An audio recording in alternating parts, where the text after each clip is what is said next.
ओम शांति।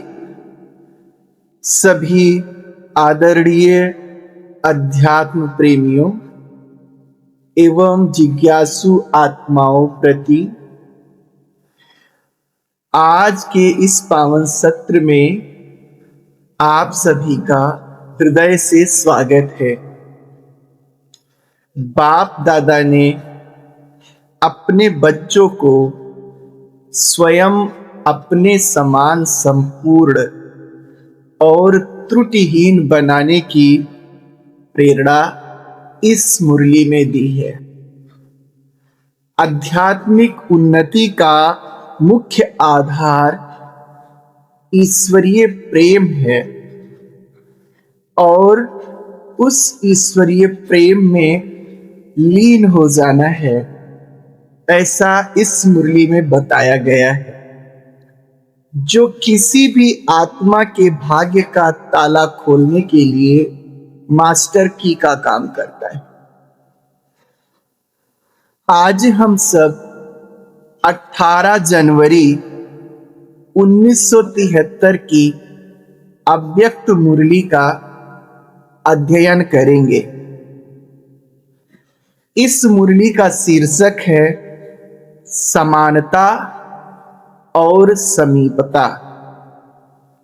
यह मुरली कोई साधारण उपदेश नहीं है, बल्कि समय मनोविज्ञान, साइकोलॉजी ऑफ टाइम का एक सूक्ष्म ढांचा है। तो आइए हम सब आज के इस सत्र का प्रारंभ करते हैं। हम सब अपने जीवन में अच्छे समय का इंतजार करते हैं। कहते हैं कि हमारा समय खराब चल रहा है, हो सकता है कुछ दिन बाद अच्छा समय चले। तो ऐसे अच्छे समय का इंतजार करते हैं। अक्सर लोग दुनिया में ये पूछते रहते हैं कि दुनिया कब बदलेगी, सही समय कब आएगा। लेकिन क्या आपने सोचा है कि समय भी आपका इंतजार कर रहा है। एक बहुत बड़ी बात इसमें बताई जा रही है। आप सोचते हो अच्छा समय कब आएगा। समय तो एक अपने लय में चलता जा रहा है, चलता जा रहा है, चलता जा रहा है। समय ना अच्छा है ना बुरा होता है। समय तो समय होता है। जब किसी समय काल में परिस्थितियां अच्छी होती हैं, आपके अनुकूल होती हैं, सब तरफ खुशहाली होता है, तो आप कहते हो हमारा समय अच्छा चल रहा है। जबकि उसी समय काल में किसी दूसरे व्यक्ति के लिए परिस्थितियां प्रतिकूल हैं, उसके जीवन में झंझावात है, तो उसी कालखंड में वो कहता है कि हमारा समय खराब चल रहा है। समय का पीरियड तो एक ही है। तो इससे यह बात स्पष्ट होती है कि समय तो अपने लव में, अपने रिदम में चल रहा है। वो कभी ना अच्छा होता है ना बुरा होता है।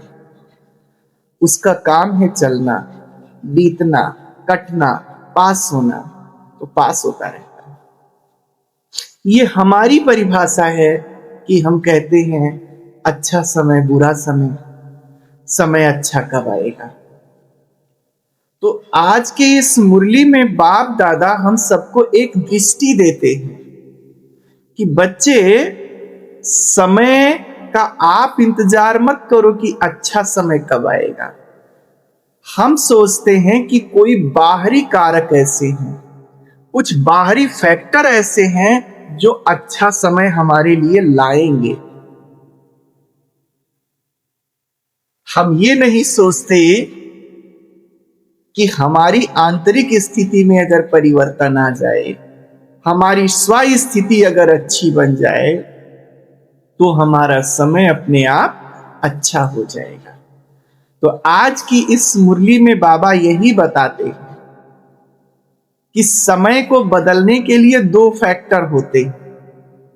कभी कभी बाहरी ये जो विराट संसार है, इस विराट के विभिन्न प्रभावों के तहत समय की परिस्थितियां बदलती हैं और ज्यादातर आपके आंतरिक स्थिति से, आपके स्वपुरुषार्थ के बल पर आपका समय बदलता है। ये दोनों फैक्टर के आधार पर परिस्थितियां बदलती हैं। तो जो बाहरी कारकों के आधार पर परिस्थितियां बदलेंगी या कह लीजिए समय बदलेगा, उस पर हमारा कोई अधिकार नहीं है कि हम ऐसे कोई बाहरी विराट संसार से कहें, अरे संसार समय मेरे लिए अच्छा कर दो, ऐ संसार मेरे लिए समय ऐसा कर दो। उस पे हमारा कोई अधिकार नहीं है। वो अपने आप कर्मों की श्रृंखला के अनुसार घटित होगा, लेकिन हमारा स्वयं के ऊपर पूर्ण अधिकार है। हम चाहें तो अपनी आंतरिक स्थिति को, अंतःकरण को, अंतः जगत को अपने अनुसार चेंज कर सकते हैं, श्रेष्ठ बना सकते हैं। अपने पुरुषार्थ के द्वारा अपने समय को बदल सकते हैं। तो बाबा यहां हम सबको यह बात एहसास कराते हैं कि बाहरी फैक्टर्स के अनुसार जो समय बदलेगा, उसके चक्कर में आप मत बैठो। आप इंतजार मत करो कि बाहरी फैक्टर से समय बदल जाएगा। यह सत्य है कि बाहरी फैक्टर से भी बदलता है, लेकिन वो बदलेगा तब बदलेगा आप अपने आंतरिक स्वास्थ्य के आधार पर अपने समय को समीप लाओ। आज की इस मुरली में ये बहुत सूक्ष्म टाइम साइकोलॉजी बाबा हमें बता रहे हैं। हम सभी यह जानते हैं कि नई दुनिया या सतयुग का समय अभी कितना दूर है, ये जानना चाहते हैं। बाबा कहते हैं समय की परख हमारी अपनी आंतरिक धारणाओं से होती है। आपकी आंतरिक स्थिति में सतयुग कितना आया है? अगर आपके आंतरिक स्थिति में सतयुग आ गया तो भले संसार के लिए कलयुग चल रहा है, लेकिन आपके लिए सतयुग हो गया। संसार में क्या चल रहा है? कलयुग। लेकिन ब्रह्मा कुमारी भाई बहनों के लिए क्या चल रहा है? संगम युग हो गया। तो आप युग अपने अनुसार बदल सकते। भले जब बुद्ध थे उस समय कलयुग चल रहा था, लेकिन बुद्ध की आंतरिक स्थिति इतनी ऊंची बनी कि वो बुद्ध के लिए उनका जीवन काल, बुद्ध जो 40 वर्ष के बाद जिए, वो जीवन मुक्त अवस्था में ही जीवन जिए, तो उनके लिए वो सतयुग ही हो गया। क्योंकि सतयुग में भी लोग दिव्य गुणधारी होते हैं और जीवन मुक्त होते हैं। बुद्ध भी जीवन मुक्त भी हो गए और दिव्य गुणों से युक्त भी हो गए।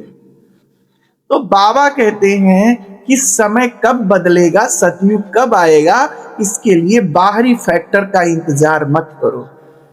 आप सभी की एक तो है व्यक्तिगत और एक है कलेक्टिव। व्यक्तिगत रूप से आपकी स्थिति, आपकी आंतरिक धारणाएं सतयुगी हुई हैं, दिव्य कितना हुई हैं। और कलेक्टिव रूप से जो ब्रह्मा कुमारी भाई बहनें हैं, जो सतयुग में जाने के लिए पुरुषार्थ कर रहे हैं, तो उनमें वो उनकी स्थिति, एक समूह की जो स्थिति है, वो कितनी धारणा युक्त बनी है।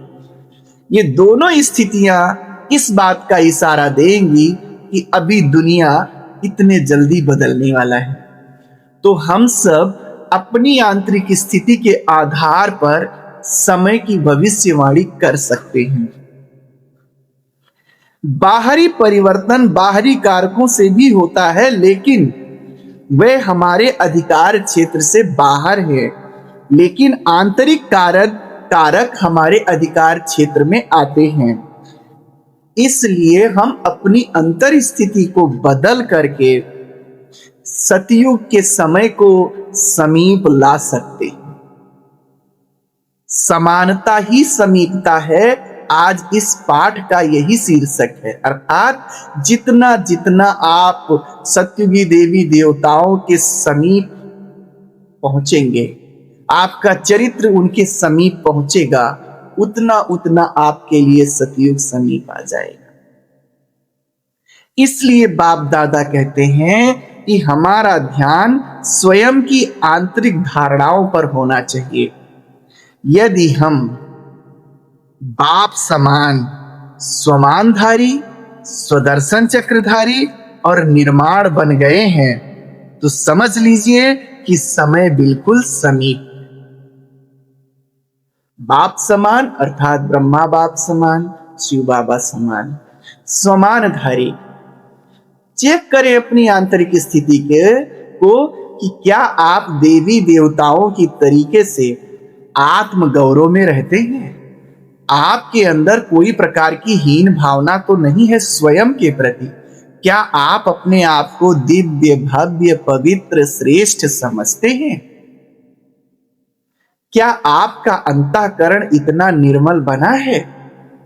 अगर ऐसा बना है तो आप स्वमानधारी हैं, श्रेष्ठ स्वमानधारी। स्वदर्शन चक्रधारी का मतलब आप अपने छोटी छोटी बातों पर आप अपने अंतःकरण को कितना चेक करते हैं, स्वयं का दर्शन कितना करते हैं। और उसको कहा गया चक्र।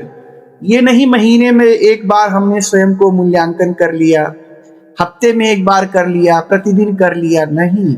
चक्र हमेशा चलता रहता है। तो कंटिन्यूअस आप अपने अंतर जगत को, अंतःकरण को चेक करते रहें। इस प्रकार से क्या आप स्वदर्शन चक्रधारी बने हैं? आपके अंदर की सारी हीनता की ग्रंथि है, अपराध की जो ग्रंथि है, श्रेष्ठता की ग्रंथि है, सब खत्म हो गई हैं। क्या आप निर्ग्रंथ बन गए हैं? अगर ऐसा है तो आपका जो अंतःकरण है वो दिव्यता के समीप है। और जब आपका अंतःकरण इस प्रकार से देवताओं के समीप पहुंच गया है तो आपके लिए सतयुगी समय भी समीप है। तीसरा बाबा कहते हैं निर्माण चित्त। दो प्रकार के चित्त होते हैं इस संसार में। कुछ लोगों का डिस्ट्रक्टिव माइंड होता है और कुछ लोगों का कंस्ट्रक्टिव माइंड होता है। डिस्ट्रक्टिव माइंड कैसे भी हो, डिस्ट्रक्टिव माना विनाशकारी दिमाग, उसका कैसा भी दिमाग हो वो हमेशा कुछ न कुछ लास्ट में गड़बड़ कर दिया करेगा, जिससे कि दुख तकलीफ लोगों को पैदा हो, उसके बोल से, उसके कर्मों से, उसकी भावनाओं से। और एक होता है निर्माण चित्त, अर्थात उसके अंदर सदैव ऐसी भावनाएं चलेंगी जिससे संसार को सुख शांति ही मिले, लोगों के जीवन में मंगल ही हो, अमंगल संभव ही नहीं है उससे। तो देवी देवताएं निर्माण चित्त होते हैं और जो असुर होते हैं वह विनाश चित्र होते हैं, विनाशकारी चित्त वाले होते हैं। हमेशा रावण को ही देख लो, किसी भी असुर को देख लो, उसके जो निर्णय ही ऐसे होते हैं कि उसके आसपास के लोग दुख तकलीफ झेलते रहते हैं। उसके टोन ऐसे होंगे, बोल ऐसे होंगे कि कहीं ना कहीं दुख सुख मिलता रहेगा। तो इस प्रकार से बाबा तीसरी बात कहते हैं, आप कितना बाप समान निर्माण चित्त बने हो। स्वदर्शन चक्रधारी, श्रेष्ठ स्वमानधारी और निर्माण चित्त। ये जितना जितना बाप के समीप ये गुण आप में आए हैं, समझ लो कि नई दुनिया सतयुग का समय उतना ही समीप है। यानी समय को बाहर के कैलेंडर में नहीं देखना है कि अभी 2037 आएगा तब पूरा होगा, अभी इतना वर्ष बाकी है। बाहरी कैलेंडर में नहीं देखना है, बल्कि समय की समीपता हमारी आत्मा की परमात्मा के साथ समानता पर निर्भर करती है। हम बाप समान कितना बने हैं, हमारा चरित्र कितना दिव्य बना है, हमारा अंतःकरण देवताओं के समान कितना हुआ है। अंदर के कैलेंडर में देखो तब भविष्यवाणी करो कि अभी सतयुग आया कि आया। नहीं तो ये बाहरी समय तो बीतता रहेगा, आप तैयार ही नहीं होंगे तो फिर। जैसे आपको कहीं मान लिया जाए जाना है और आपको 1 बजे घर से निकलना है, लेकिन आप कुछ ना कुछ तैयार ही नहीं होते हैं, कहीं कुछ भूल रहे हैं पहनने को, कहीं कोई सामान भूल गए हैं लेने को, तो क्या 1 बजे आदमी टैक्सी वाला आपको छोड़ के चला जाएगा? उसको मजबूरी में रुकना पड़ेगा कि थोड़ा सा और तैयार हो ले, थोड़ा सा और तैयार हो ले, क्योंकि जाने वाले तैयार ही नहीं हुए हैं, तो केवल टैक्सी लेके वो क्या करेगा ले जाके वहां पे। ठीक इसी प्रकार से बाहरी कैलेंडर के अनुसार अगर नई दुनिया आ ही जाए और हमारी आंतरिक स्थिति दिव्य ना हो, तो वो बाहरी नई दुनिया आने का मतलब ही क्या रह जाए। इसलिए बाबा कहते हैं समय की समीपता को आप बाहरी कैलेंडर से मत देखो, अपने अंतःकरण से देखो। आज बहुत सुंदर आध्यात्मिक अर्थ बाबा बताते हैं लव और लवलीन होने का गहरा रहस्य। अध्यात्म मार्ग में 2 सबसे महत्वपूर्ण धारणाएं हैं, एक तो लव या लब, दूसरा लवलीन होना। वाणी में 3, 4, 5 चीजें होती हैं, मन में, वाणी में, कर्म में, संबंध में, संपर्क में, ये 5 चीजें होती हैं। 5 में से मन को छोड़ दो, बाकी वाणी में, कर्मों में, संबंधों में, संपर्क में लब होना चाहिए, ये बाबा कहते। और मन में, मनसा में, स्थिति में, स्मृति में लवलीन अवस्था होनी चाहिए। आज इस मुरली में बाबा ने बताया कहां लव कहां लीन। तो वाणी, कर्म, संबंध, संपर्क में हमें लव रखना है, संबंधों में प्रेम रखना है, संपर्क में कोई आत्मा आती है प्रेम से बोलना है, कर्म प्रेम से, व्यवहार प्रेम से करना है, ऐसे। और मन सदा एक परमात्म स्मृति में लीन रहे, मगन रहे। तो लब अलग चीज है और लीन अलग है। लब करना है संसार से और लीन रहना है परमात्मा में। कितनी सुंदर व्याख्या बाबा ने की। जो परमात्मा में लीन रहते हुए संसार से प्रेम करता है, उसके जीवन में आनंद ही आनंद होता है। शंकराचार्य जी ने भी कहा है, योग रतो वा भोग रतो वा संग रतो वा संग विहीना एन चित्त रमन्ते ब्रह्मा सानंदति सानंदति नंदति। अर्थात कोई व्यक्ति चाहे योग में रत हो, चाहे भोग में रत हो, चाहे संग में रह रहा हो लोगों के, गृहस्थ मार्ग में हो, चाहे संग विहीना हो, संन्यास मार्ग में हो, अगर उसका चित्त एक ब्रह्म में लीन है तो उसके जीवन में आनंद ही है, आनंद ही है, आनंद ही। आनंद रहे इसके लिए जरूरी है कि केंद्र में परमात्मा हो और परिधि पर संसार हो। संसार के लोग जब इस बात की व्याख्या करते हैं तो कहते हैं भाई भगवान हो, संसार की बात छोड़ देते हैं। आदमी डर जाता है जब कुल में भगवान हो जाएंगे तो मेरा संसार परिवार तो मेरे से छूट जाएगा। बाबा आज इस बात की व्याख्या करते हैं, ना संसार को छोड़ना है ना बाप को छोड़ना है। बस अगर आपके केंद्र में परमात्मा है और परिधि पर चारों ओर संसार है तो आपके जीवन में आनंद। हो गया है उल्टा, केंद्र में परिवार है, संसार भरा पड़ा है, लीन है संसार में और लब कभी कभी कर लेते हैं परमात्मा से। परमात्मा परिधि पर है और संसार केंद्र में है। इसलिए आज सबका आनंद छिन्न और भिन्न हो गया है। तो आज बाबा ने बताया लव और लीन। यहां एक बहुत गहरा रहस्य छिपा हुआ है। दुनिया के कई दर्शनों में परमात्मा में लीन हो जाने की बात कही जाती है कि हम आत्माएं हैं, उसी से निकले हैं, उसी में लीन हो जाएंगे। जैसे सागर से कोई बूंद निकली है और वही बूंद सागर में चली जाए तो उसको लीन हो जाएगी। लेकिन जब सागर में बूंद चली गई तब तो बूंद का भी अस्तित्व समाप्त हो गया। बाबा इस के गहरे राज को समझाते हैं। कहते हैं कि संसार के लोग ये समझते हैं कि परमात्मा में आत्मा लीन हो जाती है, जिसे लोगों ने आत्मा के अस्तित्व को समाप्त हो जाना मान लिया है। लेकिन आज हमें यह स्पष्टता मिलती है कि लीन होने का असली अर्थ क्या है। लीन होने का असली अर्थ लवलीन होना है।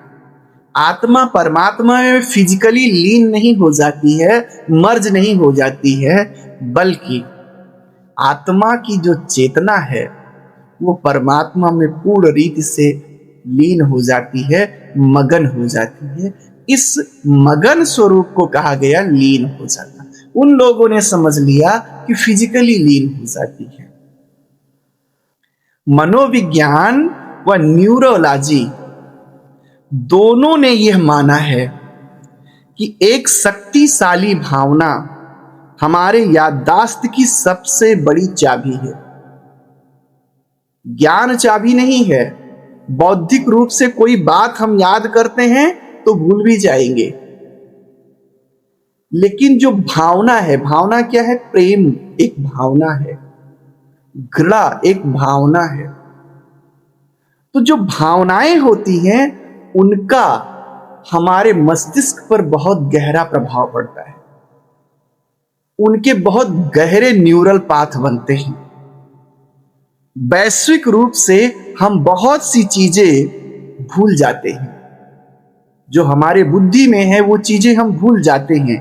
लेकिन एक विशेष गंध, एक विशेष धुन, गाना जो आपको बहुत पसंद रहा हो, एक गहरा प्रेम का क्षण जिसे आपने कभी थोड़े समय के लिए कहीं महसूस किया है, दशकों पुरानी यादों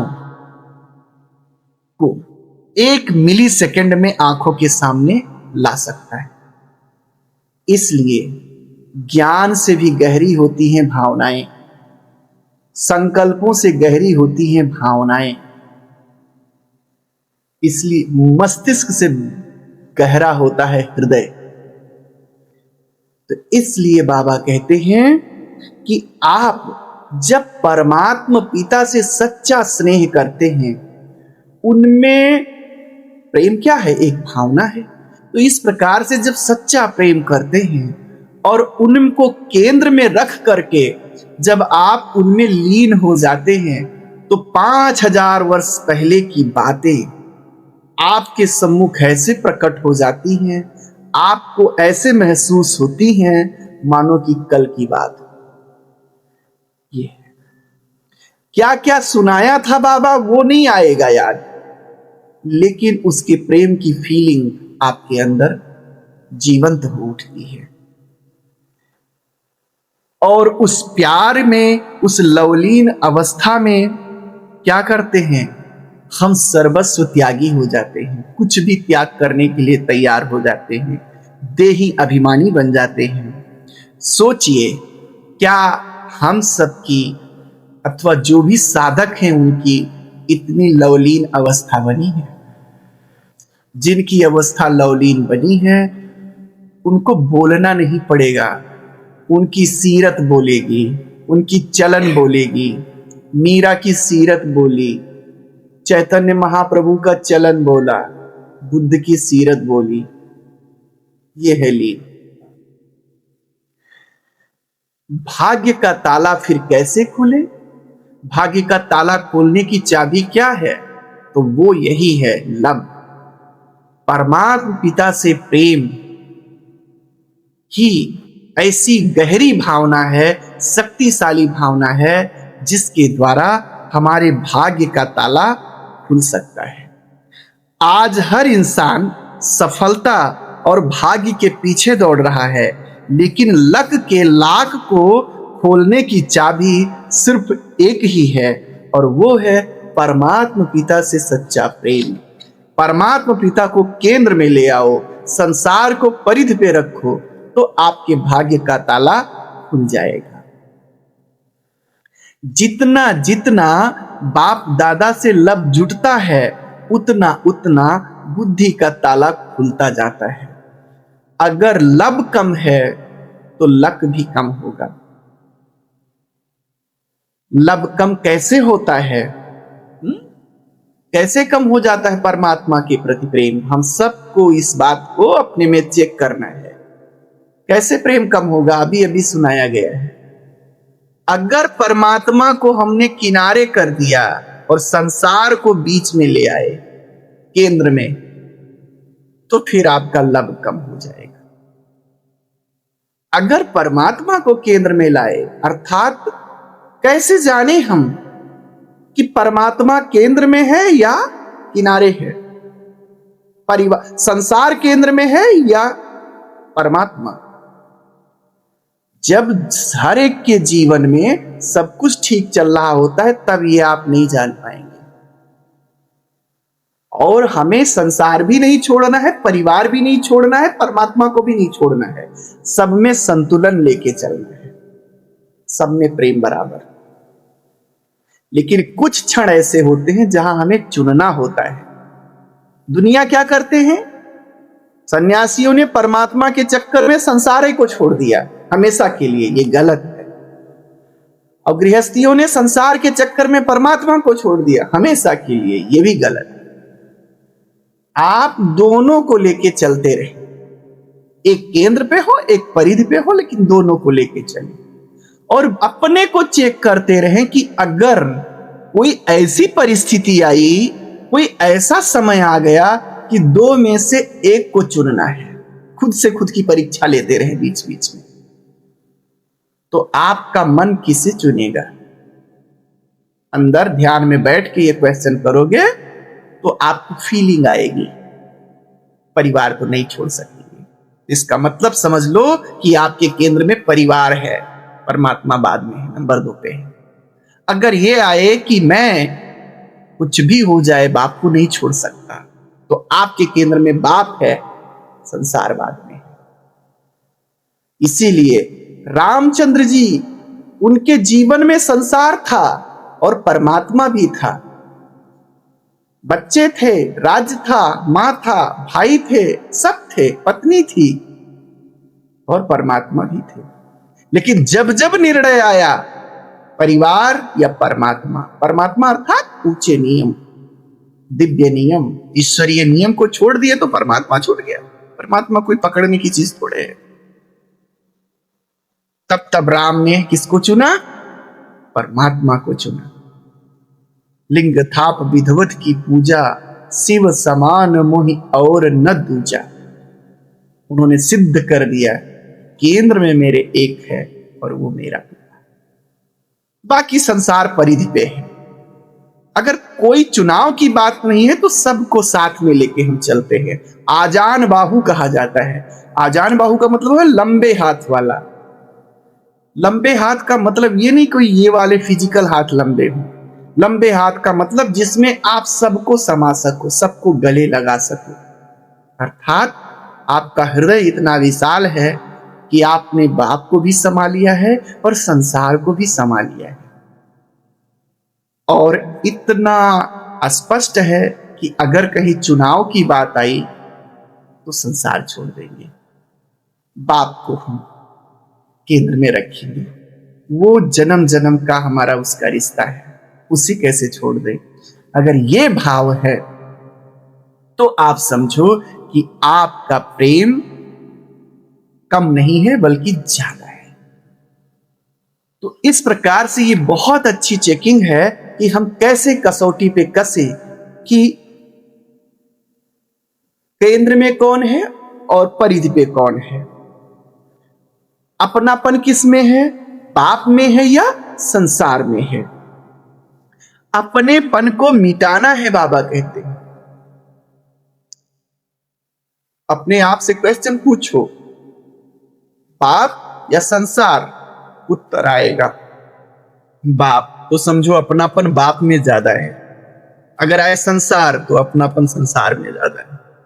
पुरुषार्थ करो, बाप की समानता को लाना है और अपनेपन को मिटाना है। अगर स्वयं बाप के साथ लवलीन रहोगे तो औरों को भी सहज आप समान व बाप समान बना सकेंगे। बाबा कहते हैं अब आप समझ गए हो कि भाग्य की चाबी क्या है, लक के लाक को खोलने की चाबी क्या है। शिव समान मोहि और न दूजा। लेकिन इस चाबी पर अगर आप देखते हो किसी के घर में परिवार में सातिर लोग हैं और पैसा रुपया जहां रखते हो तो लोगों की नजर चाबी पे ही रहती है। कैसे चाबी थोड़ा सा मेरे हाथ में आ जाए और हम क्या करें, हाथ साफ कर लें। ठीक इसी प्रकार से इस लक के लाक की चाबी पर माया की भी नजर रहती है। जितनी नजर आपकी है उतनी नजर माया भी रखती है कि कैसे हम इनको अपने आकर्षण में फंसा लें और लब बाप से हटाकर अपने तरफ कर ले, संसार के तरफ कर ले और इनकी चाबी खो जाए। इसलिए हम सबको माया से बचना है। मेरा अगर परमात्मा प्रेम पे ध्यान है तो माया का भी ध्यान है कि कैसे लब को हम ले लें और ये वंचित रह जाए उसके प्रेम से। तो हमें इस प्रकार से सावधान भी रहना है। बाबा कहते हैं कि हमें स्वयं से पूछना है कि क्या हमारी आध्यात्मिक स्थिति में अभी भी कोई कमी है या परसेंटेज है। याद रखिए, जिसके अंदर परसेंटेज होगी वह कभी भी परफेक्ट नहीं बन सकता। बाबा कहते हैं परसेंटेज अर्थात डिफेक्ट वाला कभी भी परफेक्ट नहीं बन सकता। इसलिए इस वर्ष में परसेंटेज को मिटाकर परफेक्ट बनो। क्योंकि 18 जनवरी की जो है मुरली है, ये जनवरी पहला मास है, तो इसलिए बाबा कहते हैं इस पूरे मास में आप क्या करो, परसेंटेज को खत्म कर परफेक्ट। अब समय आ गया है कि हम स्वयं के चेकर बने। दूसरे हमको याद दिलावें क्या कमी है, इसके भरोसे न रहो। जब आदमी बड़ा हो जाता है, प्रौढ़ हो जाता है, तो अपना मूल्यांकन खुद करता है। तो स्वयं के चक्कर बने, सुदर्शन चक्र फिराएं, श्रेष्ठ समानधारी बने और निर्माण चित्त बने। यदि बाप में लवलीन रहेंगे तो हमारे सारे डिफेक्ट धीरे धीरे खत्म हो जाएंगे। तो आइए आज हम सब ये संकल्प लें कि हमें अपने अंदर के डिफेक्ट को खत्म करना है और पूर्णता को प्राप्त करना है, निर्माण चित्त बनना है। आप सभी श्रेष्ठ और बाप समान पुरुषार्थी आत्माओं को बहुत बहुत शुभकामनाएं। अच्छा, ओम शांति।